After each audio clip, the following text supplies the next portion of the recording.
I'm a lawyer. I've spent quite a long time over the past few months working with CERN, helping to draft the new version of the CERN hardware license. So the core team has been me, Javier Serrano, who's sitting over there, and Miriam Ayas as well. And the idea is that CERN OHL has always been intended to be a license that can license open hardware. But the latest version is a suite of licenses, and I will explain that in a little greater detail shortly. So to put this into context a bit, the project started with the release of the first license in March 2011, and that was followed sort of fairly rapidly by versions 1.1 and 1.2 in 2013.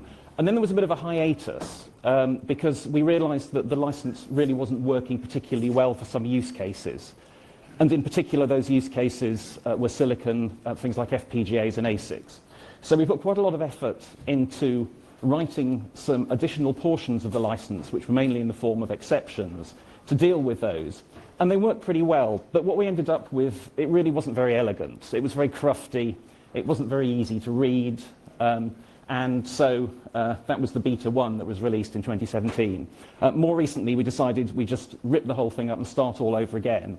And we hope that we've come up with something that is significantly more elegant.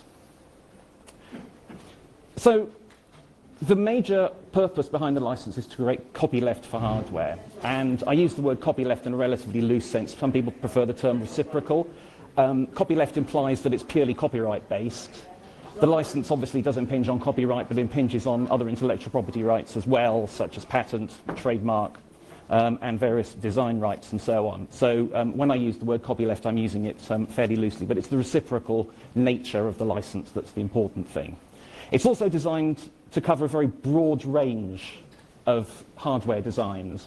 Initially, it was conceived to deal with electronic circuits, but then it was realized that there's a much broader range of hardware than that. So we're looking to cover everything from, at one end, mechanical devices, for example, obviously electronic circuitry, and then, as I mentioned, into silicon in terms of things like FPGAs and ASICs.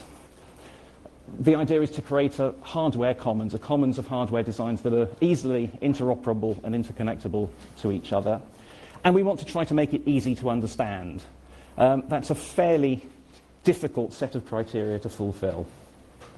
So the specific challenges that we have are, first of all, the scope of the copyleft, and I'll talk about that a little bit more later. We want to try to make it compatible with other licenses that people typically use as well. This is all part of the idea of maintaining the commons and trying to have as many designs that can interoperate as possible. And a specific issue that we have is particularly in the world of hardware, there are much fewer mature toolchains available to us than there are in the world of software. And this is particularly true as far as FPGAs and ASICs are concerned. And then there's practicalities of working with FPGAs and ASICs as well. So specific issues that we addressed, the original version had gendered language in, that's now gone. We've tried to simplify some of the terminology so that we try to use terms that are very easily accessible, like make, for example, rather than instantiate, which was a term that we used in a previous version. We've borrowed terms from other licenses, or stolen, depending on which way you look at it, that people will be familiar with already. So there are bits in there that look very GPL v3, like the word convey is an example of that. Some of the notice provisions look very similar to the sort of notice provisions that you might see in Apache, for example. So we've tried to take some of the best concepts that we've seen in other licenses and try to incorporate those. We put a troll dissuasion clause in there. I'm not going to go into detail about how that works, but essentially it says that if you have a dispute under this license, then job one is to try to bring the person that you've got a dispute with into compliance and not try to shake them down for cash. It's a contract rather than a bare license. The reasoning behind that is that bare licenses simply don't work in many jurisdictions, so we just wanted to reflect the reality of that. And it now comes in 3 variants. So there's the strong variant, which is broadly equivalent to the original CERN Open Hardware license. And then there's a weaker variant and also a permissive variant. And I'll explain a little bit more about the distinction between those later. And interestingly enough, it now works for software as well. And part of the logic behind that is that when we've approached organisations like the FSF and the OSI before and asked them to have a look at the licence, they've been a bit reluctant to do so because it's not a software licence. So the theory is that if we can persuade some of you people to use it as a software licence, then we'll have a stronger argument to say to them, okay, it's called a hardware licence, but actually people are using it for software. So let's talk about the scope of the licence. This is the extent to which the reciprocal nature, the copyleft, is intended to impinge. And just an important note here is the wording that is on this slide, it is not the legal text of the license. This is a description of what works. I don't have enough time to explain the legal text in detail because time is marching on. So this is just a description of the underlying mechanism of how the license itself works. So basically, if you make a product from covered source, and you'll see that these capitalized terms in there are capitalized terms as defined in the license. Then you've got to make the complete source to that product available to a recipient of the product. And this can be done either privately, which is the way that something that's entirely permissible within GPL v3, for example, or alternatively, you are able to make that source public. And this is a distinction between the older versions of the CERN OHL, which required that the design was made public by placing the source code in a specific source location. That's something that we still very much encourage, and we want people to do that, but it's no longer strictly necessary. It is now possible that if you are conveying to another person, you only have to convey the source to them. You don't have to make it publicly available. Obviously, the recipient can then make it publicly available if they decide to do so. So, what is complete source? Well, it obviously includes the design materials, code, interfacing information, and this all has to be in the preferred form for making modifications. That'll be wording that people are generally familiar with. But this is where the interesting concept comes in. It does not include what we call available components. And for available components, basically, you only have to provide the specifications and the interface information. So let's give you an example of this in practice. So imagine that you have a circuit board that is released on the CERN OHL. That circuit board is going to contain components, typically things like capacitors, resistors, inductors, and so on. It may also contain an FPGA. So for those that are not familiar with FPGAs, an FPGA is a silicon chip that you are able to program by means of something called a bitstream into being an array of logic. So basically any sort of logic that you can imagine, any array of AND gates and NAND gates and OR gates, that you want to be able to create any form of logic circuit. You can create this in a language called HDL, hardware description language, compile that into a bitstream and then feed the bitstream into the FPGA. And the FPGA then becomes a chip that has these particular logic characteristics. But the bitstream itself is created by means of something that looks a lot like a programming language. And so that HDL file itself may be covered by the CERN Open Hardware License. And that, in common with the programming language, will contain custom code that you've written yourself, but it may also contain standard libraries and third-party libraries. So you can immediately see that you have a number of different layers, each of which may be licensed under different licenses in a different way. And this concept of available component is designed to facilitate that.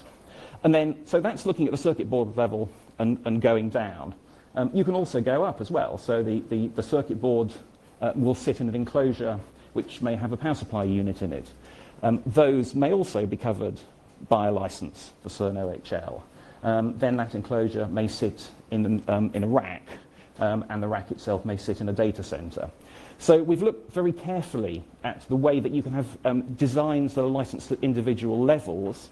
The components that are contained within those designs can be available components, and they're looked at differently from the way that the fundamental design itself is dealt with. And this really is a sort of powerful mechanism that enables you to stack designs on top of one another.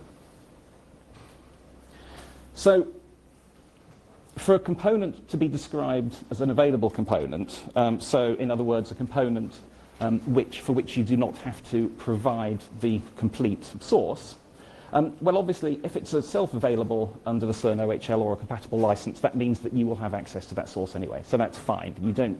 You can point people in the direction of that source. You don't have to provide it yourself. All that available component, if it's available with the specifications, characteristics, and interface information necessary to make a product, you don't have to provide all of the information, all of the code required for it. So to give an example of that, if you're talking about a circuit board that's covered by the CERN OHL, just standard components like capacitors, resistors, etc., you don't have to provide the recipe for how to make them. All you have to do is to say this is a 220 ohm resistor, quarter watt within a certain tolerance. People know that that's an easily available component that they can get hold of it. So that limits the scope of the source that you need to provide. And also, because we're thinking in terms of this mechanism working for hardware description languages, and also potentially for software, we say that anything that's part of the normal distribution of a toolchain is also excluded and is therefore can be considered an available component. And that's very like the concept in GPL v3 of system library modules. You don't have to provide the code to system library modules because the assumption is that they're already available. So what do we regard as being a product? And so remember, the release of a product is something that triggers the requirement to provide the complete source. Well, it may obviously be a finished product. It may be the complete circuit board. But a product could also be considered to be a component itself. Or it could be an intermediate form derived from the source. So what do we mean by that? Well, if you take hardware description language and then you compile it, then you end up with a bitstream. If, on the other hand, you're working purely in the software domain and, for example, you're writing a C program, then the first stage of the compilation program is that you will be producing an object file. So those themselves will be considered products, and if you release one of those, then that triggers the obligation to produce the complete source.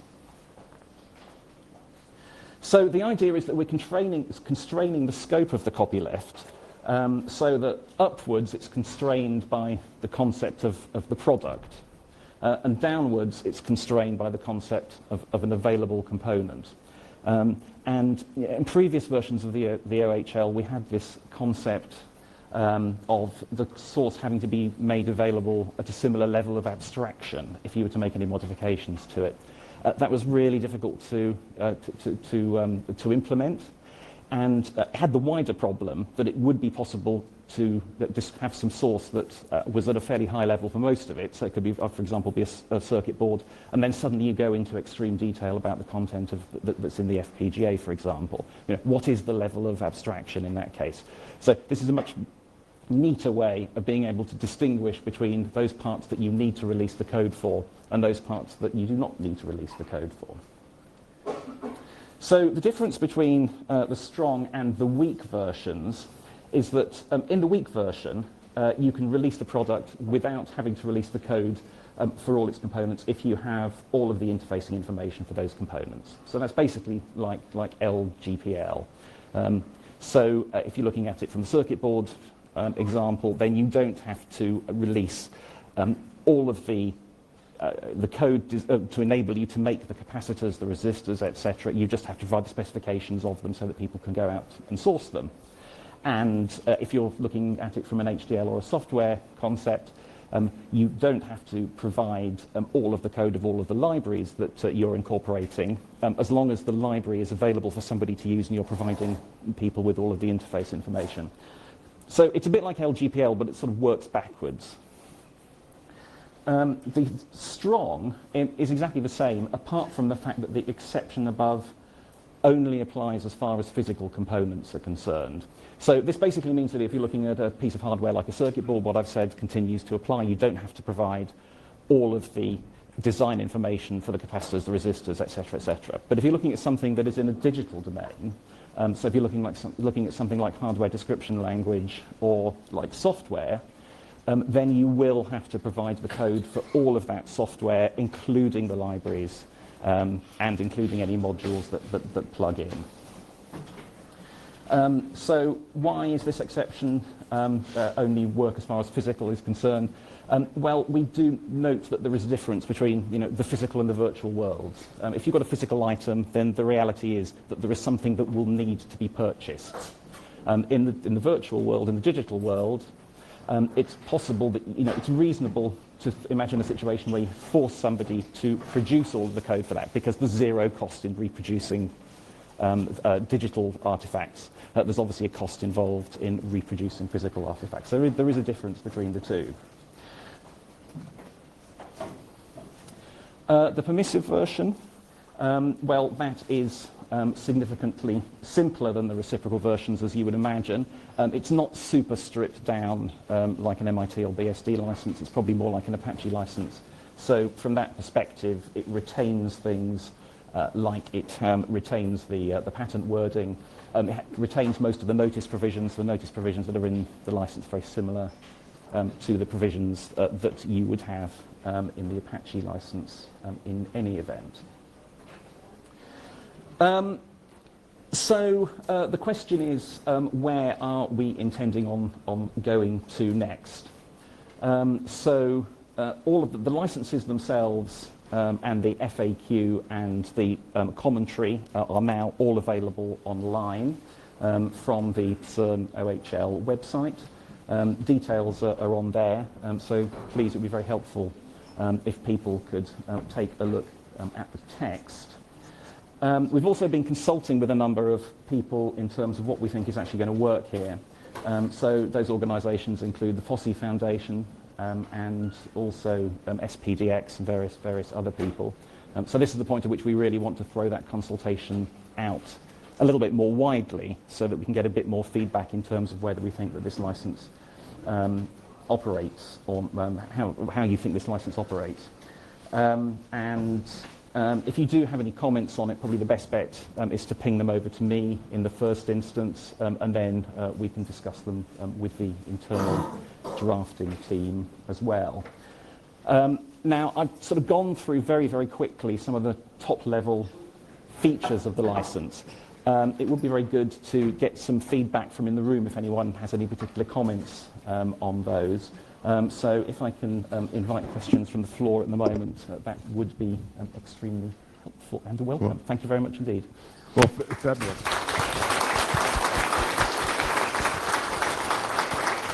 Thank you so much, Andrew. I think it's great that you've come to talk to us about it. I also think it's really cool that as part of drafting the license, you've already thought ahead to have an FAQ and commentary about it. Since I have the microphone, and I have a question I'm burning to ask, and I'm sure you've had this question before. Yeah.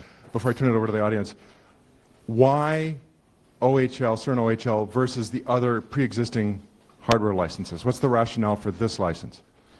It's the only, well, it's probably the most prevalent reciprocal copyleft license that is out there. So people tend to use other licenses for hardware, but they tend to be permissive licenses. So there's a lot of use of BSD, for example.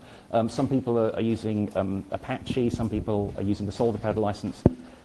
They're all permissive licenses. It's much more difficult to make reciprocal and copyleft licenses work, and we're uncomfortable with people trying to use licenses like GPL, for example, as far as hardware is concerned. There's a number of reasons for that.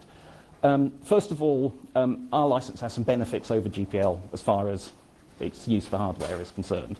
So one of those are the requirements to preserve the notices, and there's an ability in there to require people to publish the source location actually on the object itself or the packaging. So, for example, if you're producing a chip, you could have a short-form URL which is required to be placed on the chip, and if people look at the chip, then they can type that in and they can get to all the design documentation.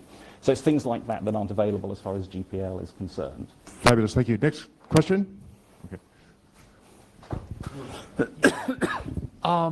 So I don't know a whole lot about hardware design, but what I understand from the industry is that as a hardware designer, I would have two issues. Yeah. The first one is I made a RISC-V chip, and yes, I have a memory controller that I'm not a memory controller guy. Yeah. So I go to somebody and I buy a memory controller. Yeah, yeah. The other one is, of course, you already pretty much talked to it, like I need to source a chip and solder it down. Yes, So yeah. in those two scenarios, Yeah. how copyleft can I go with this license? Okay. So in the first example that you gave, if you're looking at a RISC-V chip and you're looking at a memory controller, so if you're relicensing the RISC-V design under CERN OHL, the memory controller could be classified as an available component. So if it's available, obviously it's available under an open license. That's straightforward. It is. On the other hand, even if it's available commercially, then it's potentially still an available component. And if you have to buy a resistor, you have to buy it from somebody. That's something commercial. Nobody's expecting that you get a resistor for free. So the idea is that these other components that you might want to put onto a core, if they qualify as an available component, then you do not need to provide the source for those. You just need to be able to say what it is, what its interfaces are, and where you get it from. Thanks so much. Great talk. Sorry if I missed it, but does this also include Apache-style patent grants? Yes, it's very similar to Apache as far as patent granting is concerned.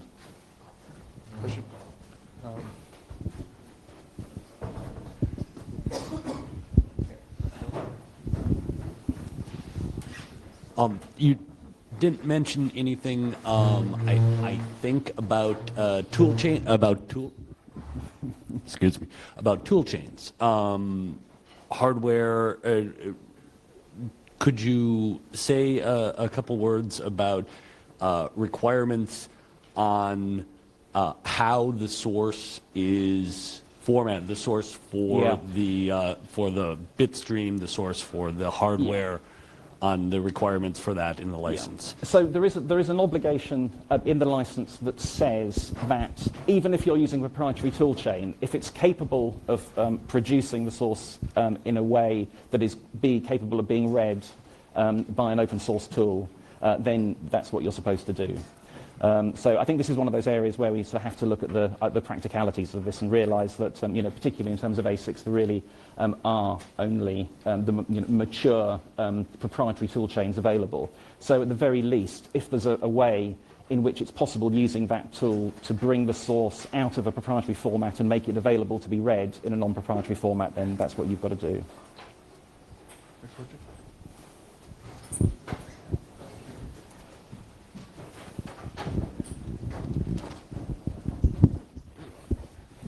Hey, so you've got this definition of an available component. What happens if an available component stops being available? So a discontinued chip or something similar? Yeah, I mean, that's a very good question. You've got an obligation to continue to make it similar to the GPL. If you're choosing to make the source available to the world at large, then you have to continue to make it available for 3 years. I guess the answer is that if at the point that you make it available and it's an available component, and then it fails to be available component at a later stage, then that satisfies the terms of the license. It's obviously not an ideal situation, but I don't see there's a huge amount you can do. I think this is an opportunity for a shout out to Zach. That for software, now we have software heritage, so we know what will always be available. We need the same thing for hardware. We need like hardware heritage, if we can figure out a way to do that. Question here and then over there. It's not question, maybe recommendation. In GitHub you have ability to select different licenses when you submit your project. Can you contact GitHub and ask them to include your license there? Because people are lazy. Absolutely. No, we're very keen to try and make it as easy as possible for people to use the license. So that's definitely, we're reaching out to OSI, FSF. We want to make it available on GitHub. Open Source Hardware Association already recommends, that's definitely part of the outreach process to make sure that happens. Could you, so it's the CERN OHL and the new version as well, they're not copyright licenses. So could you, as someone that's not a legal expert, I kind of understand copyright. Yeah. But could you maybe try and provide some intuition as to what the actual mechanism is by which the OHL works and whether there's been any revisions to that in the second version? I mean, most of the time it is going to be copyright that's relevant because the license impinges on the documentation, and the documentation is going to be something that is subject to copyright. It might also, in the European Union, be subject to database right. But basically, the obligations are actually triggered the second that you make a modification. But that doesn't alter your relationship with the outside world until a product that has been made according to the covered source is released to somebody outside. So the second that you make a modification, you're basically making a promise to the world that you're going to make the source available, but nobody's able to rely on that promise because they don't have a copy of the product yet. So as soon as somebody gets hold of the product, that's the point at which they are then able to say, right, I'm now expecting to receive the source alongside that. We can still take a couple questions. I'm going to let Molly set her laptop up here if she'd like. Any more questions? Okay.